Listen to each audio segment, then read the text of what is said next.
Howdy. Today is Thursday, July 17th. Let's turn on my camera. Hi. Hi. Well, as I said, today is Thursday, July 17th, 2025. And yeah. So, actually, you probably don't need headphones because I'm not doing anything musical. So I'm just going to take off my headphones here. So, uh, what's going on this week? Well, I had got the ESP32 sampler. Hey Ed, how's it going? Got the ESP32 sampler sent off to PCB Way. Yeah, PCB Way. Decided to go with them. Um, yeah, well, yeah, things are good. Things are good. It's been a productive week. Hey Brian, how you doing? Thanks for coming out. Yeah, no, got the PCB sent out this week, which I'm very excited about. Um, hopefully it gets back to me in a timely manner. Hopefully, fingers crossed, and then we're gonna get a video up of, I guess, sort of the final video of the ESP32 sampler, which will be, I guess, assembly. We're gonna do some assembly. Um, what else? We're gonna do uh, what do you call it? Some tweaking of the code because I assume that things will work a little bit better now that I have a proper PCB. So I'll be able to maybe lower the recording threshold, stuff like that. Because there shouldn't be as much noise in the signal path. So yeah, do some code tweaks and then hopefully do like a full track or at least like a somewhat realized beat with with the sampler, or at least like maybe with Ableton. Maybe I'll sample this. I don't know. I haven't figured it out yet, but regardless, it should be good. And then today I bought some more wood for the renovation in the basement, so that's ready to go. I'm gonna do a full day of framing tomorrow, and then hopefully by the weekend be putting up drywall. Fingers crossed, and then hopefully get the mudding done, painting, and just get it finished, and then I can start setting up everything on the other side of the basement for the workshop. So, yeah, that's pretty much what's going on in a nutshell. Um, yeah, and then what else? That's it. That's it. Now we're here, and we're planning the SP1200 build. So it should be good. I've got some good news on that front. Yeah, slowly but surely, for sure. It's nice to have a little bit of free time, a little bit more free time now to focus on it since I'm not working on the sampler. The sampler was taking up a lot of my time, obviously, so it's nice to, have a little bit of wiggle room to actually get that done. So I'm going to try to get it done as fast as possible before the PCB arrives. It's supposed to, I think, ship out on Friday, or that's when the production's supposed to happen. So, which means they're likely not going to ship it out till Monday. So, you know, maybe next week I'll get it if I'm lucky, but I'm thinking it won't be till the first week in August. So I have a lot of I think I'm gonna have a lot of time, but again, I don't know. Um, so yeah, yeah. But it's nice to have a little bit of wiggle room so I can just get that workshop the lab, as Ed put it, all finished all together. But let's dig into some planning for the SP1200 here, because you know the lab isn't that exciting for everybody, but the SP1200 could be. So, um, yeah, let me move myself out of the way here. I have some really good news about the SP1200 build, and that is that I found links to the service manual and the owner's manual. So this is really good because I kind of took a quick perusal of both. Yeah, exactly, Brian, exactly. Too many projects, not enough time. Only got so much time during the day, you know what I mean? Um, but yeah, so the cool thing is that now we have with the owner's manual, we have a good idea of like workflow. Um, so that should help us a lot in programming. And the awesome part about having the service manual is now we have a schematic. So we have exact parts. Yeah, exactly. Exactly, Ed. We have the service manual with the full schematic, which is awesome. Which is awesome. So, one of the things I wanted to do today was start kind of like looking over the schematic and stuff, see what things are looking like. I think it'd be a good idea to get an idea of inputs and outputs that we want. Um, Maybe like just like the main panel stuff, and just like sort of like the general layout of the sampler. I think that's like a good place to start. Um, so yeah, let's bust open the service manual here, and hopefully everybody can see this. I will try to make it as big as I can here. So let me see if I can zoom in a bit. Okay. Now I'm just gonna wait for a moment while the stream, because there's a little bit of a lag between the stream and what I'm doing in real time. So I'm just gonna make sure that I have the stream going on a separate screen. So I just want to see if it looks big enough, and it looks pretty good. Okay, so let's move forward here. So this is kind of what we're doing. This is the basic layout of the sampler. Obviously, there's no labels on here, but we get a good idea of like what we're looking at. Um, so let's. I think it would be really cool to like try to mimic this in the final design, but that's farther down the road. Um, but yeah, I really like this layout. It's really cool. I'll hopefully there's I do have a high res. I found a high res picture that's got some of the labels and stuff. Um, okay, cool, awesome, got it. So yeah, let's take a look. Oh, so let's see here. Introduction, basic layout. So we got a front panel layout, basic operation, recording a sequence. So there's some good information that we'll get in here.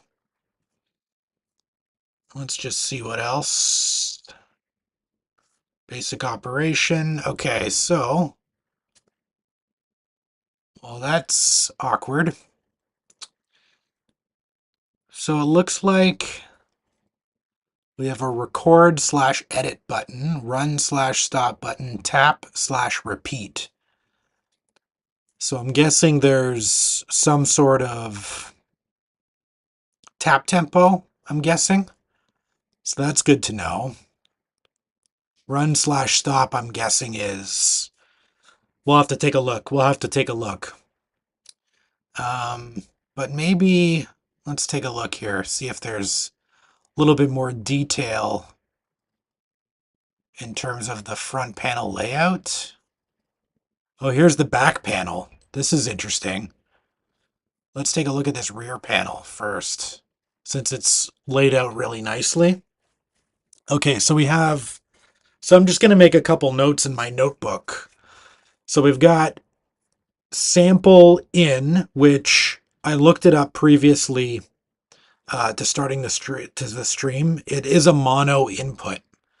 It's mono input on this thing. So okay, so we have um, I'm just gonna make a little note here. Rear panel I/O. So we have mono input, which is our sample input. Mix out is a summed, I believe, is like a summed stereo mix. So that's interesting. So mix out.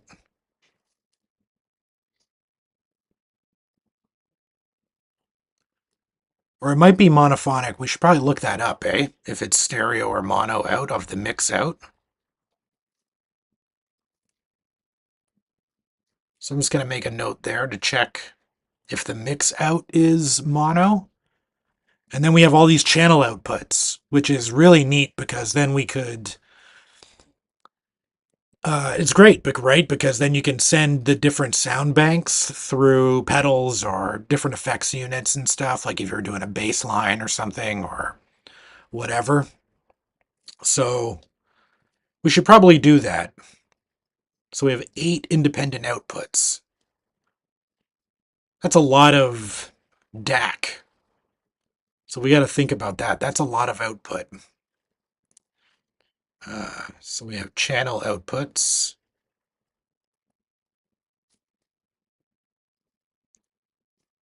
So channel outputs 1 through 8. Okay. And then we have, it looks like it's a metronome out. I'm guessing met out is metronome. It's just a guess. Just a guess. So we'll have to look that up. We probably don't need SM, is it SMPTE out? I don't think we need that. I I mean, like for syncing with a multi-track, I don't know. That's something we'll have to think about, but I'm going to write it down anyway, just so that we have some idea of what we're looking at here. So SMPTE in and out, which I guess, like, yeah, could be useful. And then we have a foot switch. Oh, so it's, yeah, it must be a metronome out. So you could like, jam with other people or maybe sync it. It's probably like a 5-volt pulse, I'm guessing. That's probably my guess. Apparently the outputs in both stereo and mono. Okay. Okay, thanks for looking that up, Ed. Appreciate that. So it's a stereo or mono. Okay. Okay. That's interesting, eh? I wonder if that's controlled. I wonder if that's like a what do you call it? Um, if that's like in the manual, like you can toggle between the two in the software, or if that's like a just a hardware hack that they do, like putting stereo and mono on one jack. That would be interesting. We should look into that. We'll look into that when we get to the schematic. Then there's some foot switches. Um, it's interesting. There's 3 separate foot switches. So we got, which I mean, you know, it's just taking over for a button. We could do that. Um, we'll have to think about that. So we got run, step, and tap foot switch. And then we have our MIDI in, out, and through,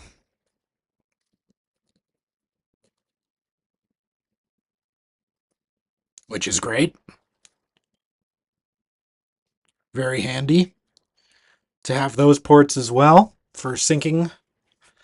So that's kind of neat. That's a lot, but that mean like just looking at this right now, that's a lot of I/O. Um,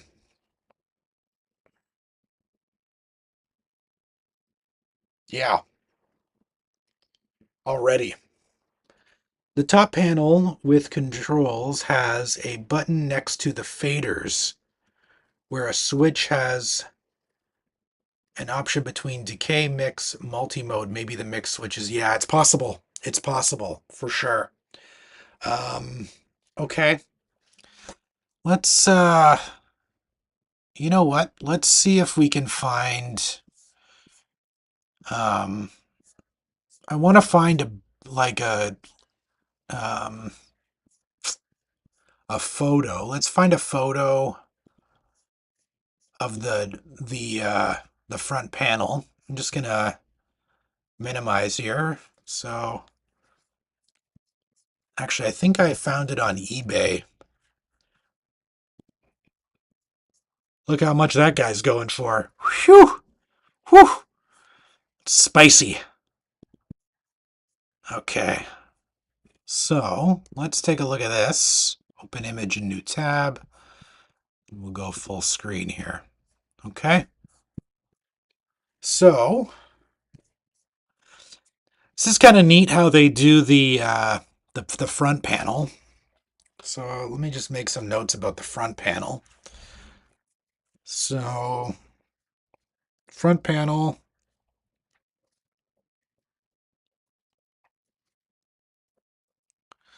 So they have a number pad, which is kind of neat.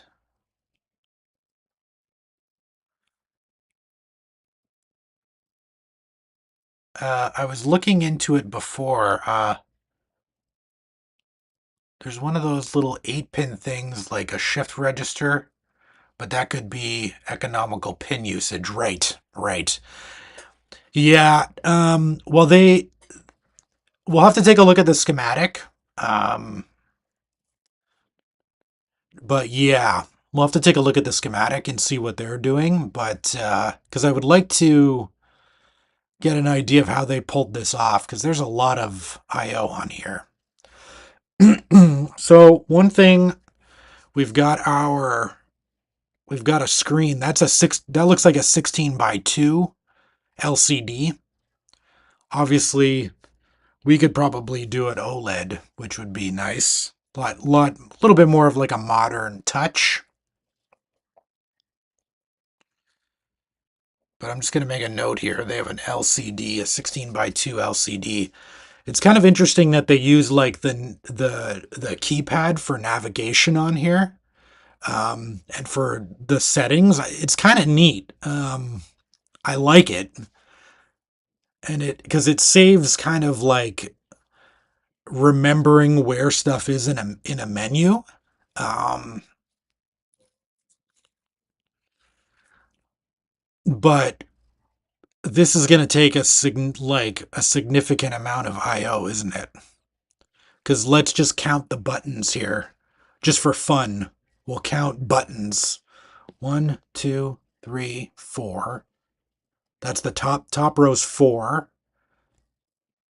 5, 6, 7, 8, 9, 10, 11, 12, 13, 14, 15, 16, 17, 18, 19, 20, 21, 22, 23, 24, 25, 26, 27, 28, 29, 30, 31, 32, 33, 34, 35, 36, 37, 38, 39, 40.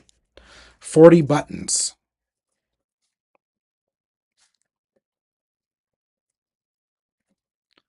40 buttons is a lot.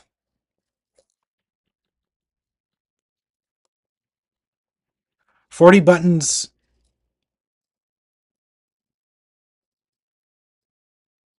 40 buttons, and we've got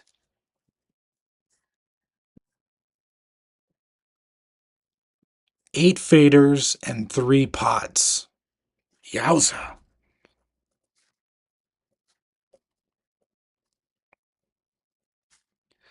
Now, the thing about the gain knob is that it's likely independent of the gain knob is likely independent of a pin on the microcontroller. It's likely like a preamp, right? Like completely independent of the microcontroller. I have a hard time believing that it's associated with a pin on the microcontroller. We'll have to take a look at the schematic, but we'll take a look at that. And then like the mix volume is likely independent, probably not um again, probably not um attached to the microcontroller in any particular way, like as an input, I mean, or using one of the GPIO pins of on the microcontroller.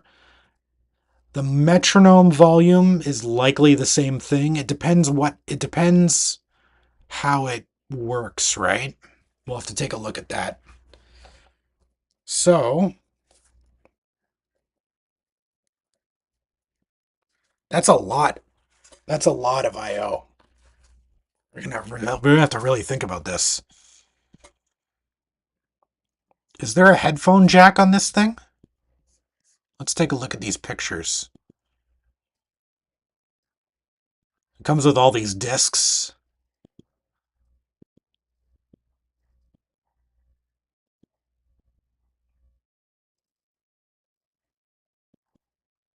Hmm. Uh, yeah, I don't know if there's a. Maybe if we do SP1200 rear panel. Let's see.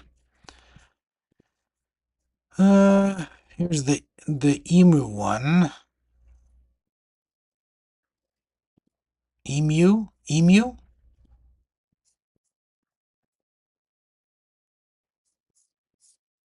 Oh, it's just the disk drive in the front. Interesting. Okay. Well, that's good to know too. I mean, so no headphone, no headphone jack.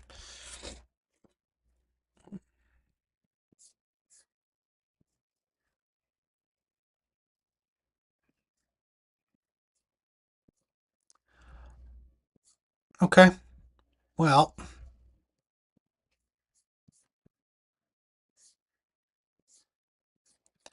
I don't think we're going to be putting in a disk drive. That's for sure. But okay. All right, let's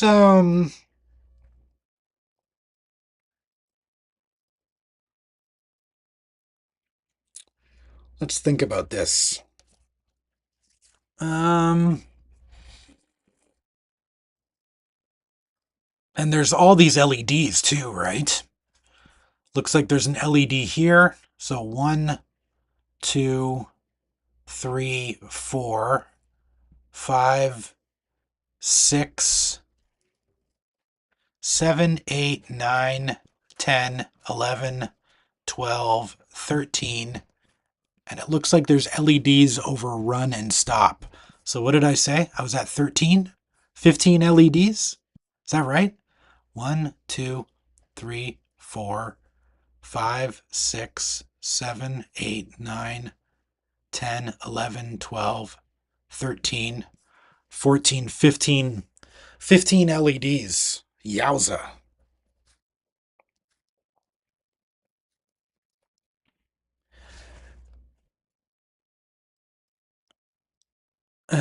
Yeah, I was wondering what components would need what it would need so it doesn't necessarily only use the red white slash stereo cables. Right. Yeah. Okay. Well, oh man, that's a lot of I/O. That is a lot of I/O.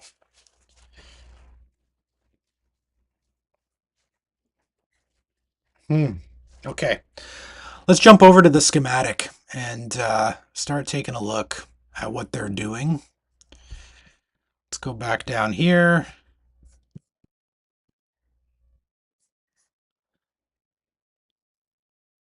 Yeah. Yeah, yeah. Yeah. I hear you. I would like a headphone jack too. Uh, let's see.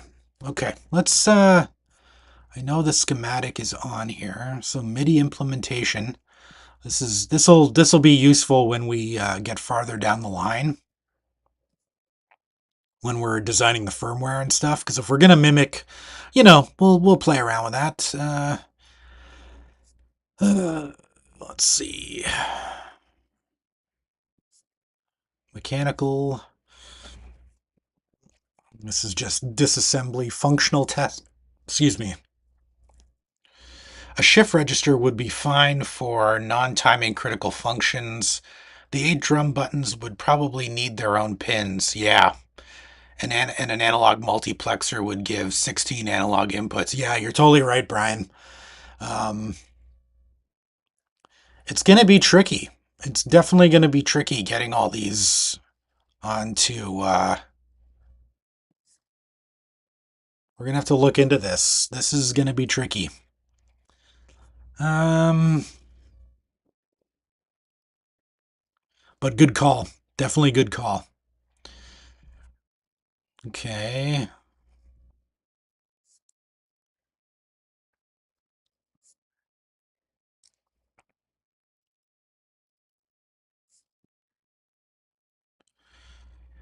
Theory of operation. Oh, wow. Here we go. We got a little block diagram here. Simplified block diagram. Yeah, yeah. Same. Oh, we got a Z80 in here. Holy moly. A Z80. Neat. Oh, interesting. They have okay, a microcontroller to control the memory too. Okay. That's kind of interesting, eh? The Z80. That's because I think I could be wrong on this, but I think they use those in like the Sega Master System. And yeah, I think it's the Sega Master System. That's interesting. We got another block diagram here. Lots of block diagrams that we could dig more into, but let's look at the schematic so we get a good look at what they're doing. I wonder how they do this DAC, because they're doing it on all those different channels, on at least 8 separate channels, possibly more, right? We'll take a look at those block diagrams in more detail maybe later, but I just wanted to start looking at some of the other stuff here. Okay, schematic. Here we go. I need to go to yeah, it definitely was capable. I think it still is for the most part. Single page here. This is what we want. Okay, so we got SP12 touch mod. Oh, right, there was an SP12 um, as a separate model. I don't know what the difference is, but that's interesting. Um, so this is the front panel stuff. Look at that. It's pretty much just a giant button matrix. That's crazy. It's a giant button matrix. Isn't that neat?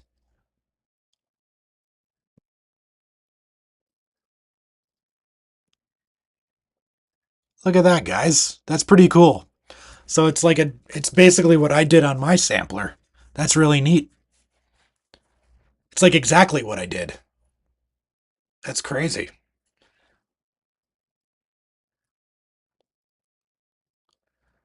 So, I'm just going to make a little note here.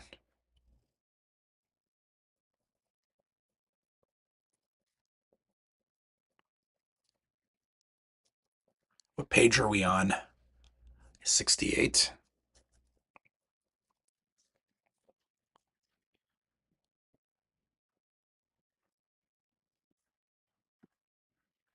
Yeah, I mean, I think it looks pretty similar to the one that I used, which is really neat.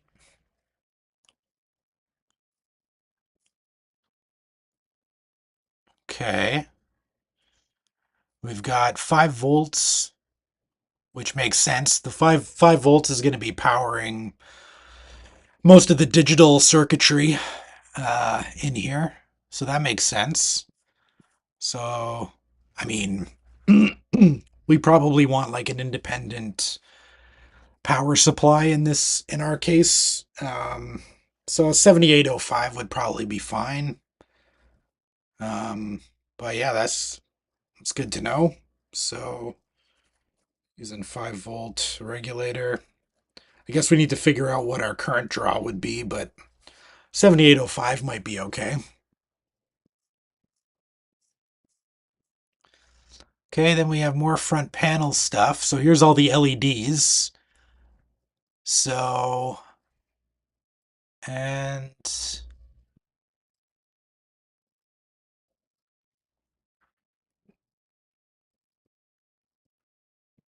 not familiar how they do this.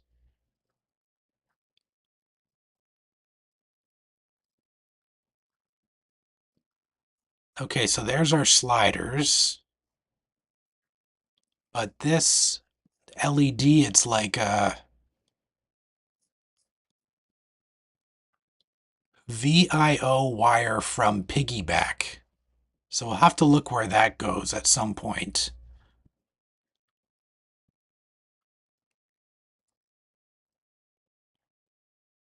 And looks like they have a bunch of connectors. Some Molex connectors, which makes sense. It's probably a bunch of independent boards connected to like a central board. I've never seen one opened up before, so blue wire from piggyback. I don't know what the piggyback is, but we'll have to take a look and see what that is.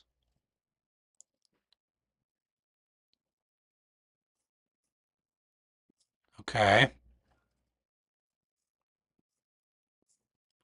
let's go to the next page. So, looks like there's some digital logic stuff, which is kind of neat. Likely for interfacing with the memory and shit like that. And then we've got our Z80, so our main CPU. Okay. Clocks and CPU, so it's something to do with the clocking. So I guess we should probably dig into how it's being clocked, um, because that's likely what I could be wrong on this, but it would be worth looking into the clock because that might be part of the reason how it feels and sounds, like how it feels the way it feels. So we should take a look at I want to take a look a little bit deeper into page 70. So page 70, we need to do a deeper dive into the clock.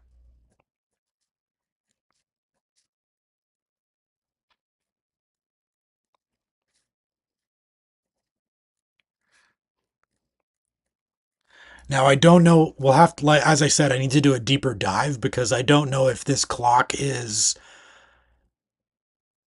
um what functions it's controlling on here, right? What is it clocking exactly? Um, but here's the crystal here, 20 megahertz crystal. So yeah, something that needs to be dug into a little bit and try to understand it a little bit more. I, this is new to me, so um, yeah, I'll have to take a look at that.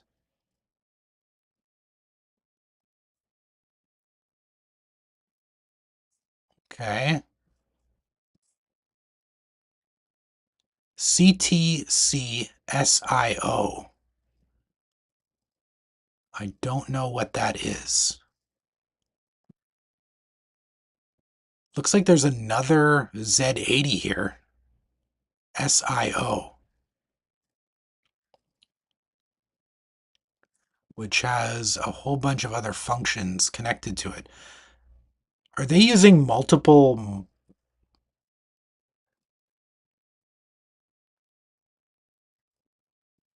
Are they using multiple microcontrollers?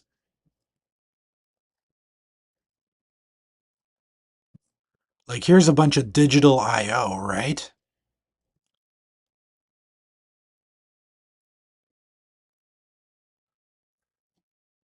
Or is that all part of the same chip?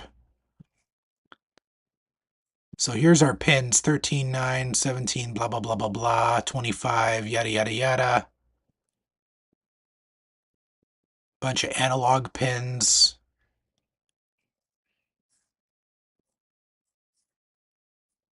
Well, this is pin 1, pin 2. Pin 1, pin 2. I think they're using multiple microcontrollers. I could be wrong on that. Maybe I'm looking at this incorrectly, but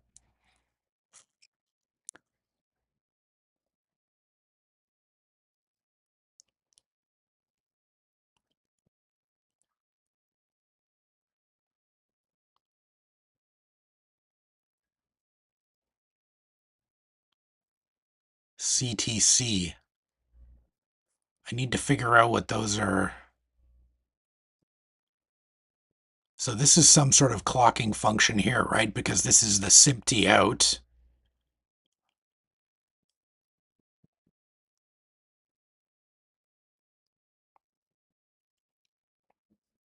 Hmm. Cassette slash sync slash SIMT input. So I guess you could probably load. Um, you could probably. Is that not an I/O controller? Yeah, I don't know. Because we have the CPU, Z80 CPU, which is obviously I'm assuming that it's the main microprocessor or the main CPU of the machine. And then this is stuff like, is it all on the same chip? I don't know.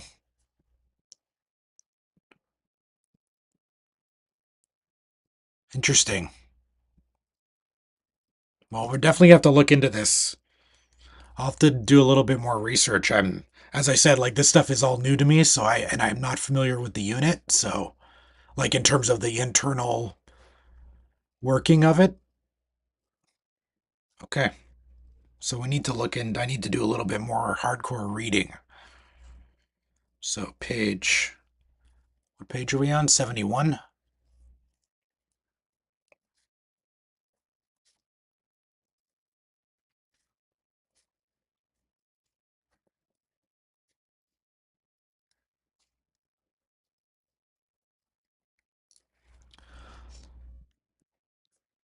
So I don't know if we're going to need all this, right? This is a lot of complicated shit that we're not going to be using it. Program memory. So this is just memory shit. We're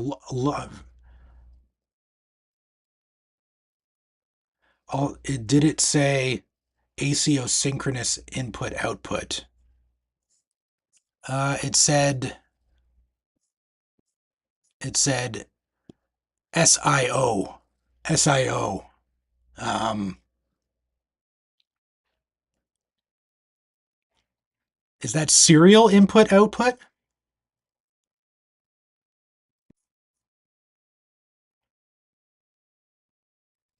I don't know what CTC means though. I'm guessing that's clock something.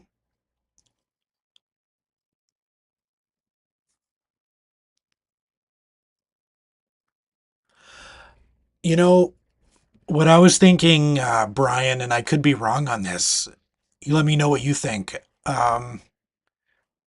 Is it possible that they are using multiple, because there's so much I/O, that they're using multiple microcontrollers in this, like multiple Z80s, and just doing some of the communication over serial? Do you think that could be what they're doing here? Like these are sort of like controlling the independent functions, and then it's just counter timer, I think. Okay. I'm kind of wondering if that's what they're doing here because there's so much IO on this board, right?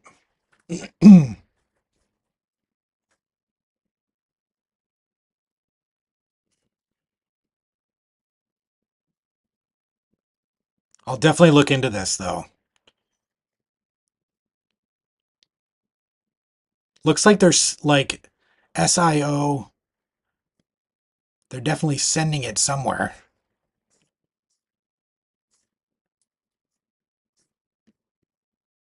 I wonder if it's going to the main CPU.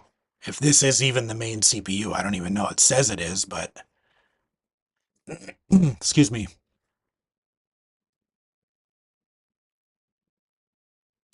It doesn't look like it's. I'll have to take a look elsewhere in the schematic. It's weird. It's really complicated how they divide this up. It's hard to read. I'm guessing people probably read it from an actual book, not a PDF file. That's why. COOD. Oh, here it is right here. So it's coming out from here, and then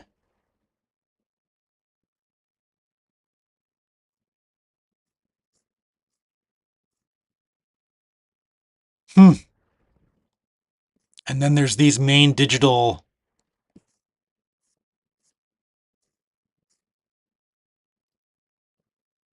Hmm, I have to figure this out. I'm gonna have to figure this out. This is complicated shit.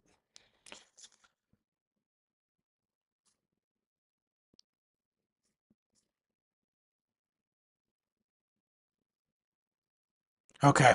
Well, anyway, let's keep going forward and just kind of get the lay of the land here. So we have our memory, which, I mean, we're probably not going to be dealing with any external memory, I don't think, outside of a SD card, maybe, right? And then what do we got here? We got sequencer memory. Again, we're going to be using, yeah, unlikely that we're going to be storing our sequences in some sort of like external memory chip. So I'm not too concerned about that.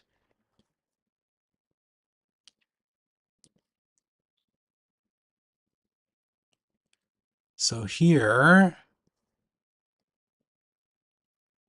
got some pull-up resistors, a metronome out. Okay, I've got a metronome output. Okay.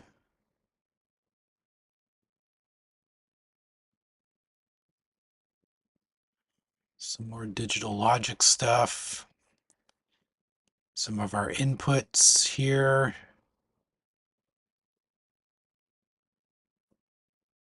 Here's our ADC. It says ADC 0809. Could probably look up that part number. I bet there's a part list at the end of this.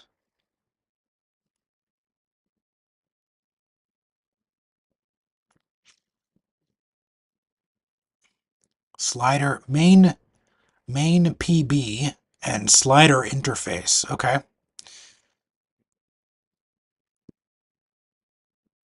Right. Okay, let's just keep looking here.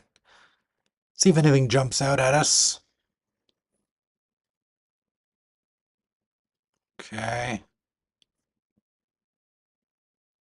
Sample input. Here's our mono input. Yeah, exactly. There's a bunch of digital I/O to the front panel. It says, holy moly. Control sequencer.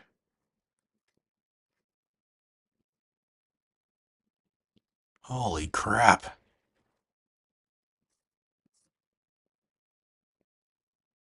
Register file and lower and LSBs. Least significant byte, bit. I have no idea what any of this shit does.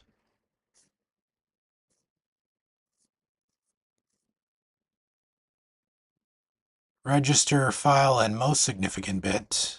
Wow. ROM sound memory.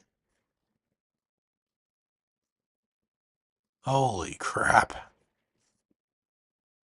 RAM sound memory. Holy Jesus. This is crazy. Sound RAM expansion.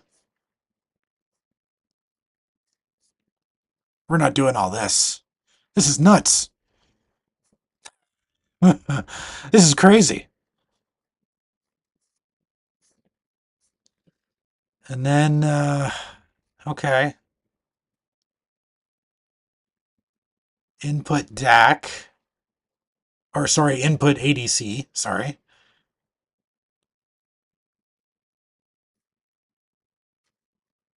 Minus 15. Okay.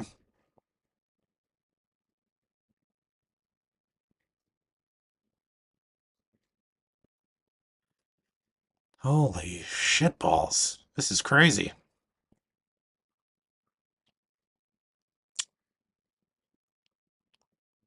What? We'll take a look at the parts list. DAX and DMUX. So we got DAX here.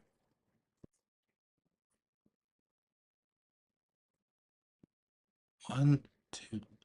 Most significant bit. Then we have one, two. Right.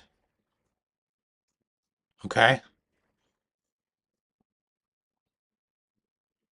Wow.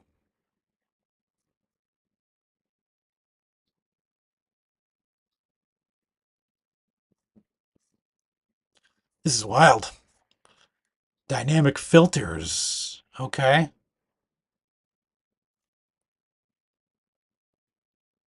Dynamic filters. Interesting. Okay. So we need to look at this. See what this is all about. Plus or minus 15, too.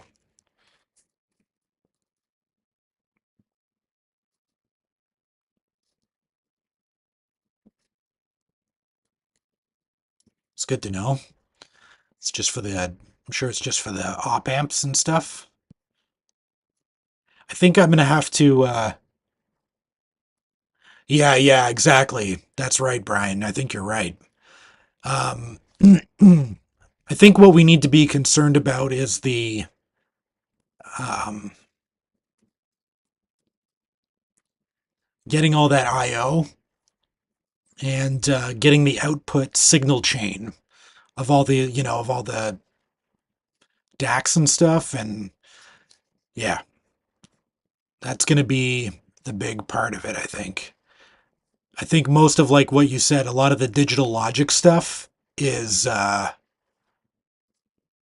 likely all taken care of within the ESP32 itself, if that's the microcontroller we end up going with, right? Here's a bunch of output stuff. So that's good to know.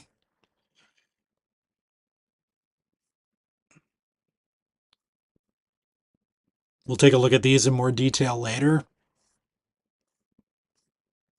Holy capacitors. Holy crap. Look at all the capacitors.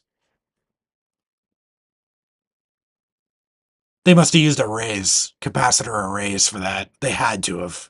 There's no way there's no way there's there's no way there's that many capacitors, like independent capacitors in this thing. There's no way.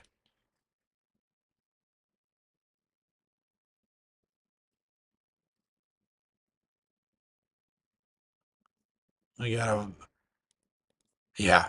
There's no way. Could you imagine you open it up and there's like freaking a whole bank of capacitors? Wiring diagrams. Holy crap. This is nuts.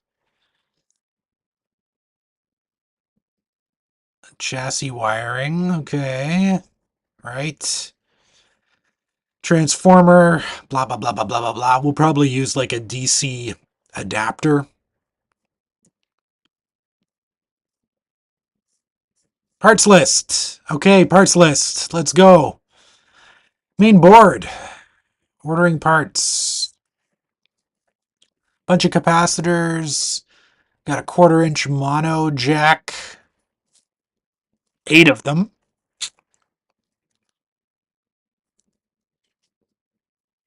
Okay. Blah, blah, blah. Some dip sockets. Molex connectors. Here we go. Analog and hybrid ACE ICs. 4051 analog mux. 4053 analog switch. NE5534 audio driver. Got some op amps. SSM. 5 volts. 3 amps. Holy moly. And an opto isolator. Okay.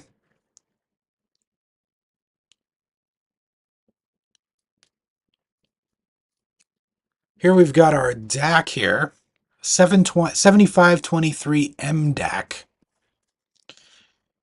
Let's look it up. Let's see if we can find it.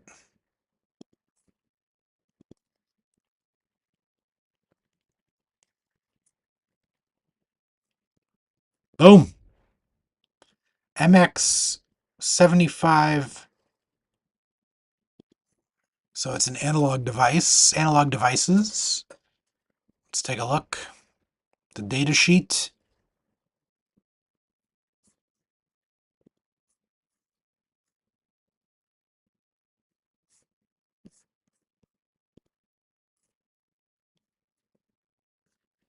The 7523 is a high-performance multiplying 8-bit digital to analog converter, low-power CMOS technology, and low cost. Make it suitable for a wide range of analog data acquisition and control applications. Thin film resistors assure 8-bit resolution with up to 10-bit linearity over the full operating temperature range. Okay.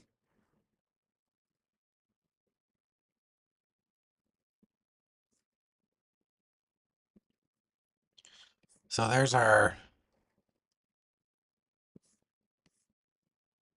an example of what they're doing. Oh, look at that. The functional diagram of the DAC here. Look, it's just a bunch of resistors. Interesting, eh? Bunch of resistors and switches.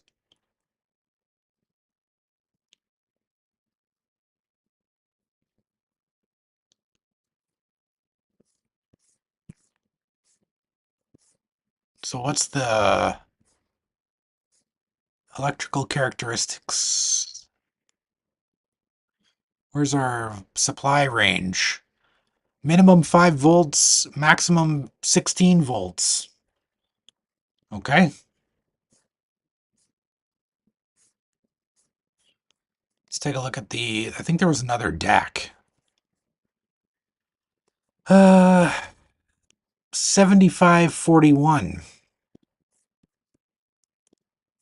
So what does this guy cost?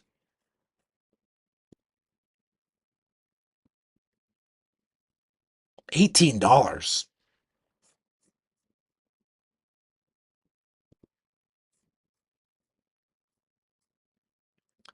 There's 38 of them in stock at Mouser.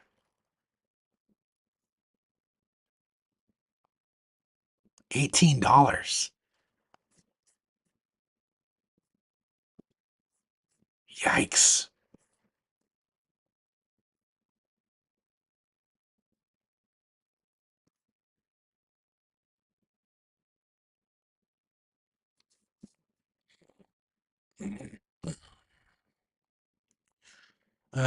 7541. Let's look at that one.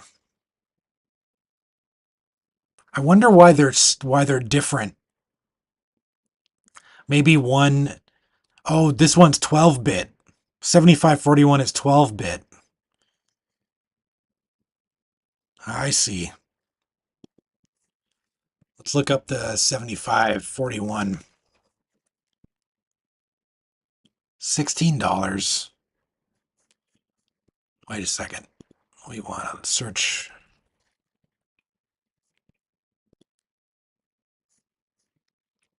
Okay. This one they must use for the audio output because uh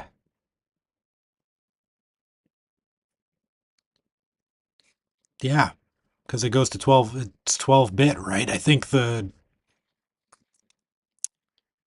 it's quoted as being a 12-bit sampler, correct?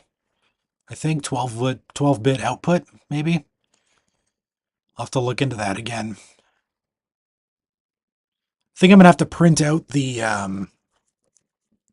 schematic for next week, and we'll take a really good deep dive on it. But this DAC, yeah, it's like at least all this stuff is available. So it's just one. Okay. Um,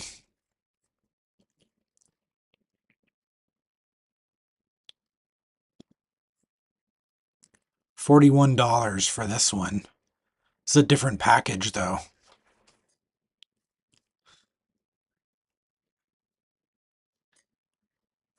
There's only 38 of them.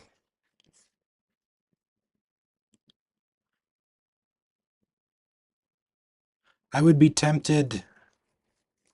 One sec. I just need to do something wrong. Can't. The messages get cut off on my phone. So I gotta flip it. Okay, one sec. Okay. I would be tempted to go with modern technology. Try to get that to emulate the functions. Yeah. Yeah. I hear you. I hear you. Because I think the thing is that it does use all those, eh? Okay. Well, I think Brian might be onto something. I think what we need to do is like I think it makes more sense in terms of cost and availability of parts to go like a more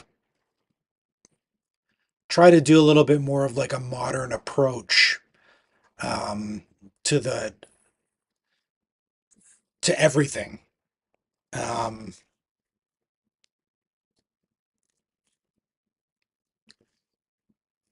yeah, I got to think about this. We got to think about this. Um,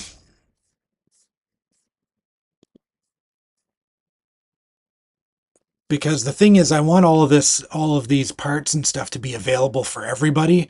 And to be honest with you, there's no reason why we need to be spending $40 on a single component. It doesn't make sense to me, you know?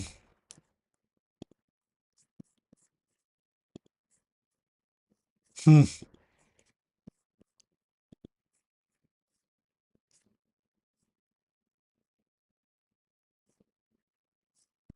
Am I wrong in thinking that, guys? What do you think?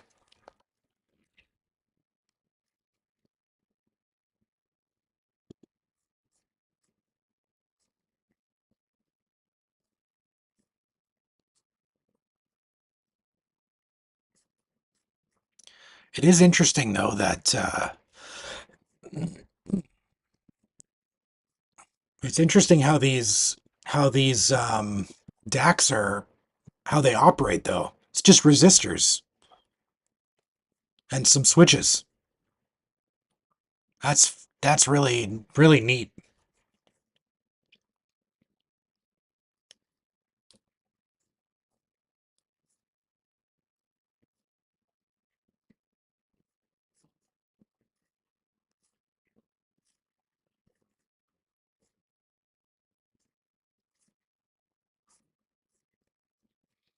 Hmm.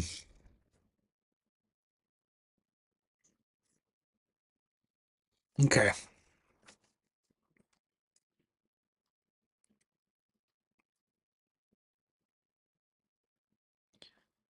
Yeah. Yeah, I'm thinking you might be right, Brian. Like, I'm just trying to we have to make this project so that everybody is able to do it, right? Yeah, it is R2R ladder. Yeah, that's interesting. I wonder if that kind of like um it must have something to do with the sound. No, you got a point. Brian does have a point though that we can get around certain things in a modern sense of sensibility. I suppose maybe there are modules with these that reduce price if they exist. Yeah. I think if we can my gut is telling me that we need to make it so that the anybody can do this, right? That's the whole point. Like is yeah, we want an SP1200, but we also I for me it's important that everybody can follow along, right? And that you guys can follow along, that anybody can follow along with it. So I think we need to look into, I need to look into um, how we're going to modernize this. I think it makes a lot of sense to do an OLED for sure. And I think as much as I like the layout of the original SP1200, I think it's hard to make sense of all that IO when you can do it with literally designing a menu and one single rotary encoder. You know what I mean? So that's something we got to think about too.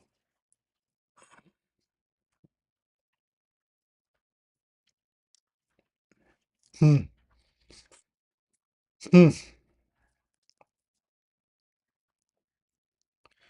I mean, we could probably find some sort of like cheaper R to R ladder DAC.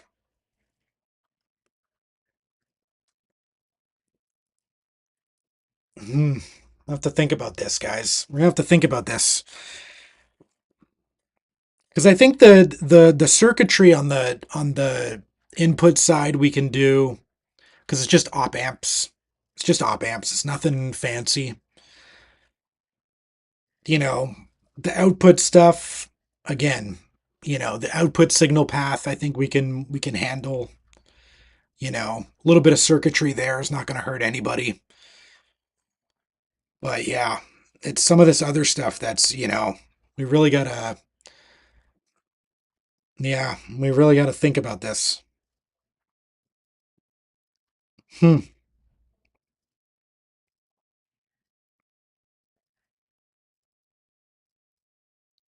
And then also keeping in mind that we need it to fit in sort of like you know, that we're gonna have like a modern enclosure for it as well, right? That we don't want to spend a ton of money on an enclosure either. Um, yeah. Okay. Well, I mean, I think this was like a good first first day of kind of pre-planning. Um, what do you guys think so far? What's on your mind in terms of the build?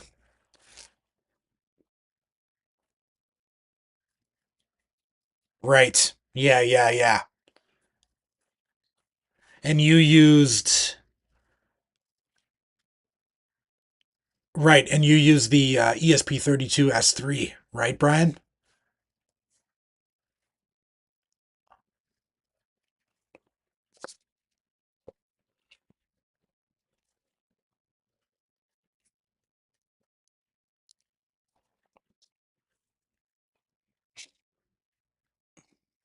Hmm.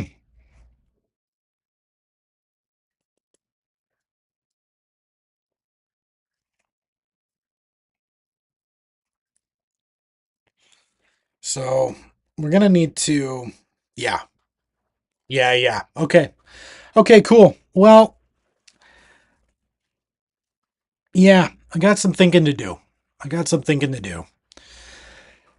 Um, because I know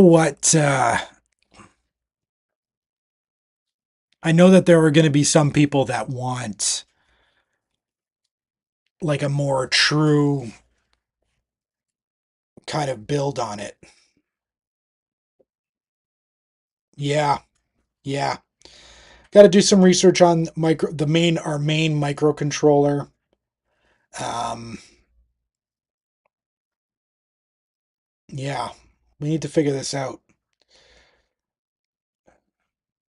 I was just thinking that there's going to be some people that want a more true version, I'm sure, of the SP1200. So I need to look into some sort of like good balance, I think, between the two, uh, between modernizing it and also maintaining kind of like the sort of feel and sound of uh, of the original. So I got to think about that. We got to think about that. I have to think about that. So anyway, I think for the most part, you know, today was a good start. Today was a good start, and I'm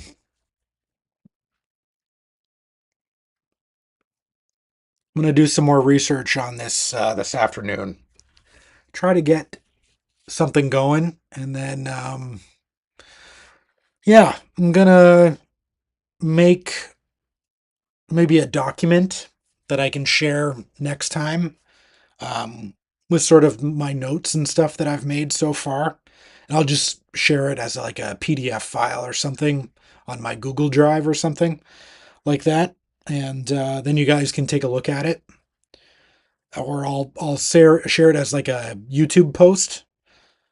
But yeah, I've got some thinking to do because I think there's something to be said for what Brian has to say about doing more modern circuitry, modern components, but my gut's also telling me that there are going to be people that want a more true blue SP1200.